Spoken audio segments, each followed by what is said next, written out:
હાલમાં ખંભાત અને અમદાવાદમાંથી નશાના ઉપયોગમાં લેવાતી દવાઓ પકડાય છે, ત્યારે નશાના ઉપયોગમાં લેવાતી દવાઓ વેચતા કેમિસ્ટો વિરુદ્ધ કાર્યવાહી કરી એમના મેડિકલ સ્ટોર્સના લાયસન્સ કેન્સલ કરી NDPS એક્ટ હેઠળ કાર્યવાહી કરવા દરેક જિલ્લાના આસિસ્ટન્ટ કમિશનરને આદેશ કરવાની જગ્યાએ ફૂડ એન્ડ ડ્રગ વિભાગના કમિશનર હેમંત કોશિયાએ કેમિસ્ટ એન્ડ ડ્રગિસ્ટ એસોસિએશનના પ્રમુખને પત્ર લખી અને નશાની દવાઓ ના વેચવા માટે દરેક કેમિસ્ટોને સૂચના આપવા જણાવી છે, જેના કારણે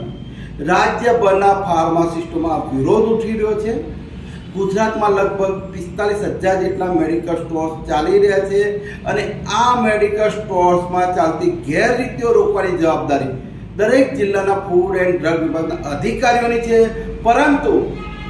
ફૂડ એન્ડ ડ્રગ વિભાગના અધિકારીઓની લાંચિયા વૃત્તિ, ભ્રષ્ટાચારી વૃત્તિના કારણે રાજ્યભરમાં 70% કરતાં પણ વધુ મેડિકલ સ્ટોર્સ માત્ર ફાર્માસીના ભાડાના લાયસન્સ પર ચાલી રહ્યા છે, ગેરકાયદેસર ચાલી રહ્યા છે અને નશાના તેમજ ઘરપતના ઉપયોગમાં લેવાતી દવાનું બેફામ વેચાણ કરી રહ્યા છે। ત્યારે પોતાની ભ્રષ્ટાચારની દુકાનો ચાલતી રહે, લોકલ ડ્રગ ઇન્સ્પેક્ટરોના કેમિસ્ટો સાથે સંબંધો ના બગડે એ માટે જ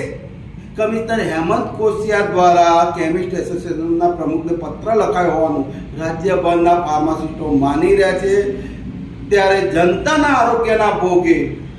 ફક્ત કામ કરતા હોવાનો દેખાડો કરનાર કમિશનર હેમંત કોશિયા નહીં, તાત્કાલિક પદેથી હટાવવાની અને એમની જગ્યાએ ફૂડ એન્ડ ડ્રગ વિભાગના કમિશનર તરીકે IASની નિમણૂક કરવાની માંગ ગુજરાત ફાર્માસિસ્ટ એસોસિએશન કરી રહ્યું છે। રજનીકાંત ભારતીય, પ્રમુખ, ગુજરાત ફાર્માસિસ્ટ એસોસિએશન।